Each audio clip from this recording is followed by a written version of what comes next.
Hey Coach, how you doing? Here with the coach from Long Beach, Jason DeBase, courtside for beach volleyball national events. Okay, talk to me a little bit about beach volleyball as a fast-rising NCAA sport. Something you see the last 5 years that's just taken like a huge spike. Yeah, I think number one, it's just a really amazing opportunity for these young girls to, have an outlet. What I see a lot of is I see kids that played indoor that are talented, that have some decent abilities indoor, but they just don't feel their importance, or they don't feel their role as much as they do on the beach, where they're getting exponentially more contacts on the ball. It's enjoyable. I think the biggest thing is at the end of the day, you're playing a game, so you got to do what's fun, you got to do what you're passionate about, you got to do what you love. And so seeing this sport blossom has been something from, as a coach, I think it's just awesome. And as a parent, if my kid ever wants to play volleyball, I'm excited to see where beach volleyball will be at that point, because of the fact that, it allows kids to still have so much fun playing the sport. So I think that's been really cool. From a talent level, the talent has just been, now 5 years ago, you were recruiting just juniors and seniors. Now it's 14-year-olds, 15-year-olds. There's ball control everywhere. The size is the size. Kids are still growing, but the ability to see the court and volley IQ, and it's such a cerebral sport. Seeing 14-year-olds making decisions like that, it's just really phenomenal. I think it's great from a recruiting standpoint to be able to see such young kids being so smart on the court and doing so well out there. Talk to me about some of the training that a lot of these the high school girls have to do coming into college that makes them reach some certain goal of expectations as far as physical preparation for the sport. Of course, citing as a pretext that it's a lifelong learning experience and you can always get better. But so I'll say that up front. Talk to me about some of the training that leads them to be able to be a pair 5, maybe. Yeah, I think a lot of it is maturity. Kids have to come in with a sense of confidence about their game. Like you said, their game will evolve, their game will develop, but they have to know what they do well, and they have to be able to stick to them. At Long Beach, we firmly believe that we use our strengths.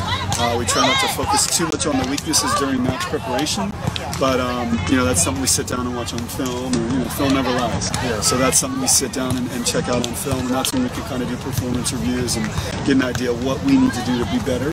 But I think coming in the door, it's great to see these kids first off conditioned, right? Being able to, our program it's all about conditioning, physical. The way we bridge the talent gap has got to be our physical game. We can't get tired. Nothing can tire us out. So you have to have that coming in the door if you want to play, especially at a 5s level, where for us a lot of matches come down to that pair. Isn't that interesting? Yeah, and I think it keeps the lineup really dynamic and really fun and competitive. Just because you're the one doesn't mean that you're the reason the match is going to win. So for us, we put a focus on just overall physical conditioning, and then like I said, the mental game. So you have to not necessarily know all the answers, but you have to be confident in giving answers. You have to know. You have to have a presence. You have to have that sense of being empowered in our program. And so we don't, nothing's done through fear of this or that, or fear of a mistake. It's okay. Let's take these all as learning opportunities and try to grow from them. And with that, you have to be confident. You have to know yourself. You have to know your game. You have to know that if you're playing your best to your capabilities, will be good enough for that day. It's enough to beat everybody else playing with us. Exactly. I totally get that. And so that's kind of where we're at. So I think coming in the door, you have to have that about you to be successful. Like I said, it's something that we develop. It takes time, but I think just knowing that, okay, well, I'm a good passer, or I'm a good setter, or I'm a good over on 2 option, I see the court well, use that, incorporate that into your game, and that's a scoring strategy.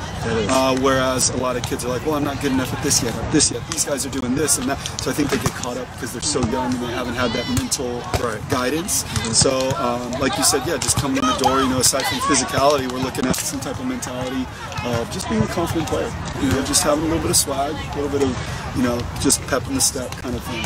Just kind of walking around the court like knowing that, my best is going to be better than you. And if it's not, maybe it wasn't my day and I'm going to give you credit.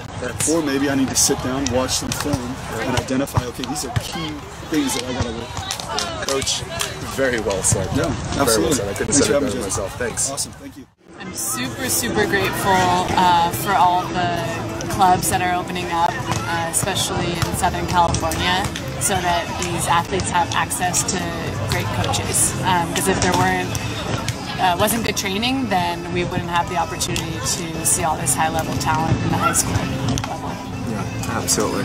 So a lot of the players who are incoming freshmen or whatever, what are some of the things as far as conditioning is concerned? So a lot of these girls already come in some kind of shape, or like some of the college workout plans, and won't talk about nutrition too much, just what's the process of some of these girls getting physically prepared for the season to possibly make some of the pairs? When the high schoolers come into college, all of them are very highly conditioned because they play so much, and beach volleyball is cardiovascularly demanding, and so they come in with very high endurance. The biggest change is the strength and conditioning.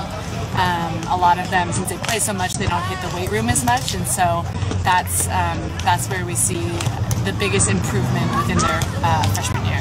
Yeah, and you mentioned something about the increase of beach volleyball clubs making it easier to recruit.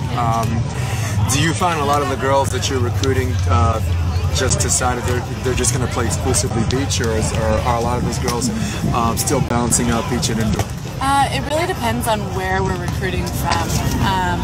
In certain regions, there's a lot of access to beach-only athletes, and so that's what we look at primarily. But if we look at different regions where beach volleyball isn't as popular, we'll key in on indoor players that have potential to make the transition to the sand. Cool. All right, Coach. Thank you. Thank you so much. So Jason DeVilliers, Todd Rogers, what's up, Todd? How you doing? I'm not just doing some recruiting. Nice. Thanks for joining me. I wanted to talk to you a little bit. We had a previous conversation, actually a year ago, about that. Probably the last national showcase. We were talking about NCAA volleyball balls crashing as a fast rising sport. Like for me, the last 5 years, I've seen a significant spike in that. And do you attribute to like the increasing club availability? What are your thoughts about that? Trickle down effect. You start having it in college, and then so therefore clubs start building and coming up because there's a means to an end. You know, a lot of these girls want to get better, and they want to pursue that college dream of playing sports in college, and so therefore, you know, it just has that trickle down growth effect. And you see it out here. There's tons of gals, and almost every one of them are playing in some form of a club. Cool. And of the girls you recruited there and you continue to build a program at Cal Poly, how many of the girls, like a rep percentage-wise, like the new recruits, the freshmen, have made a command decision to play beach volleyball exclusively before they came in? Because I noticed there's a lot of girls that are like, you know what, I think I'm done with indoor. Heck with that. I think I'm going to do this. I would say the ones that I'm bringing in for the beach program specifically, all of them. Every single one of them. Now there are, you know, the indoor coach and I have gone back and forth a couple of times. We're good friends, and like, hey, would you be interested in this girl on the beach if she commits here for indoors as well? And then I'll see her on the beach, or if she's just a phenomenal athlete. And I'll be like, absolutely, I would love to see. But it's not a matter of hey, she's on the beach team because we recruited her for indoor. It's hey, we'll recruit you for indoor, and then if you can make the beach team, you'll get a tryout to do so. And I think that's how a lot of these NCAA programs are built, right? I think the first couple of years, a lot of them do use a high percentage of their indoor players. LMU, Loyola Marymount, coach for John Mayer, LMU certainly did the first couple of years. So, okay, let's talk a bit about preparation and conditioning. Like, what's the conditioning a lot of these high school girls come in as incoming freshmen, as far as like time in the gym, and what kind of conditioning they come in, and what kind of preparation do you make to prepare them possibly to compete for the 5 pairs? The vast majority of them do need some strength work, no doubt about it. They just haven't gotten into the gym at the level of a collegiate athlete that's been there for at least a year or even 2 or 3 years. So that's just almost across the board with every single person that I've seen this come in. The other thing is the amount of work. They're used to going down and they're in their clubs, and their clubs train 2, maybe 3 times a week, 2 hours. And it's not that it's easy work there, but now all of a sudden you change that dynamic to, okay, you're going to practice every day, Monday through Friday at the very least, and you're going to be lifting weights 3 times, and you're going to go to the beach, the track, the field to do some form of conditioning on top of that. And so the massive amount of work is where they're not used to it. And without question, everyone talks about the shape. There you go. Cool. The rookie. That's Grand Canyon University. Sorry. Just the mass amount of work. They're not comfortable doing it. And until they get to that point, they hit the rookie wall at some point in time. got to push through that. Yeah. You have a few gals maybe that maybe the track and field that like are used to that. Way to prepare for that. Yeah, because they're going, okay, this is what we do. We work out nonstop, and so they're used to it. Outside of that, though, I don't think very many volleyball or beach volleyball players are ready for that amount. Yeah, quantitative. Yeah, I got that. All right, Todd, thank you so much, man. Cool. Thanks, Here to the day, we were chatting about the process, and we're going to talk a little bit more about that as far as like beach volleyball being a fast rising NCAA sport. Seems like the last 5 years it's taken this huge hike, and I talked to some of the other coaches, and some of them attributed to the increasing amount of clubs quantitatively, and of course with volleyball quality-wise. Qualitatively is not a word. So your thoughts? Completely agree. Completely agree. It's growing. I just think the population's growing and the sport is rad. And so what I'm seeing is even our indoor club are tied to wave volleyball. Their numbers are going bigger and bigger and bigger. And so a fraction and a percentage of those players keep trying beach, and then in turn, we do a good job with a lot of other clubs that do a good job. These amazing showcases. It's getting bigger. There's more hype, and I think the more people want to be a part of it. And there's college opportunities, which is the underlying. Definitely, that is a common denominator for certainly to some of the parents as well as the children. Got a lot of girls saying who are balancing their time from indoor and outdoor, saying, you know what, I think I'm just gonna do this outdoor thing.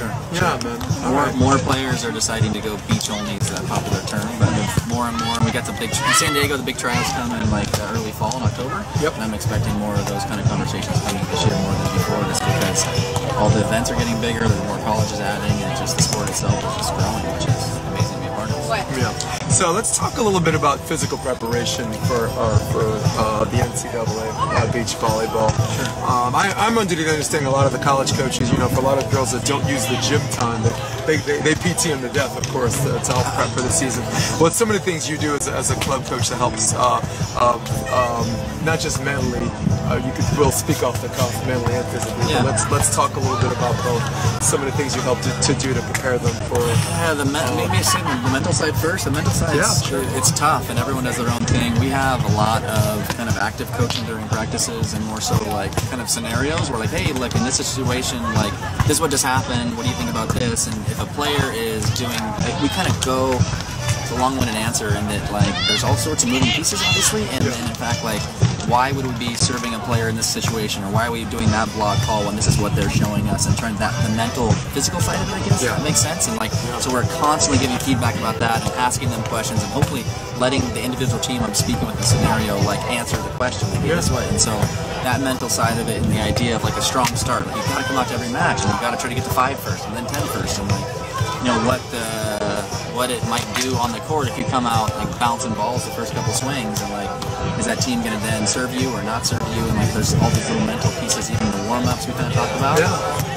The physical side is we run aggressive, fast-paced practices to try to get some of that cardio in with practice, because let's face it, I don't get to see everyone 4 days a week. I mean, usually 2 days a week is kind of our norm, even for elite athletes, and so trying to have that fast 3 would be like a win. It would be amazing. But then in turn, we have a workout component at our club that they can join as well, but in turn I just ask our athletes to respond to me, who their trainer is, who they're working out with, so I can potentially create a relationship with that individual or that organization.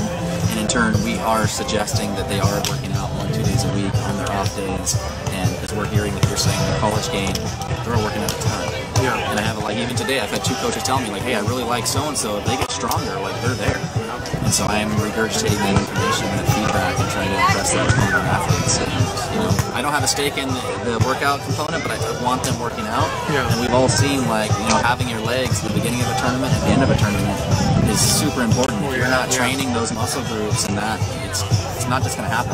Conditioning in comparison to energy efficiency, knowing your limitations. Totally get that. Coach. Cool. Amazing. Thank you very much, sir. Thank you. Cool. Thank you, sir. Matt Olson. So what's up, Duran? Hi. Jason DeBeas. This is the lady with the plan. Beach Volleyball National Event. She's also the director of Endless Summer Beach Volleyball. How you doing? Good. Cool, man. Very good.